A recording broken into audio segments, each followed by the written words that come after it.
Well, depression is something that we have all experienced in some form at some point in our life.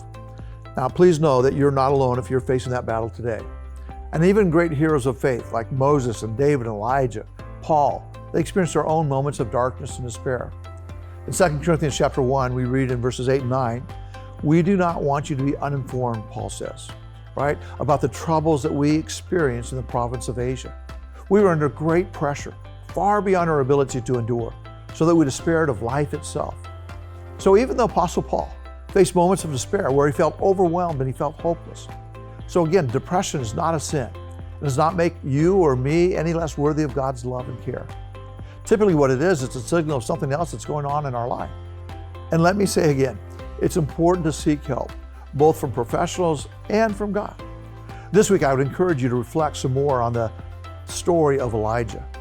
We see how his faulty thinking, his stinking thinking, right? His isolation, how following his feelings contributed to his downward spiral.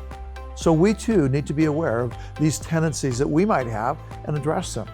So what negative thoughts do you replay in your mind? Are you isolating yourself from the support from others? Remember Ecclesiastes, Solomon, the wisest man ever, he says in chapter 4, "Two are better than one because they have a good return for their labor. If either of them falls down, one can help the other up." We don't have to face our struggles alone. So this week, I'm asking you to reach out to trusted friends, family, God himself, who can provide encouragement and understanding that all of us need. And remember that equation that we mentioned in the sermon, your experience plus God's presence equals enough. Your experience plus God's presence equals enough. So no matter how difficult your struggles, they can be transformed by the presence of God in our life. We can find comfort, strength, and a renewed sense of purpose by drawing close to him and listening for his still small voice. Today, hold on to these words from Isaiah chapter 41.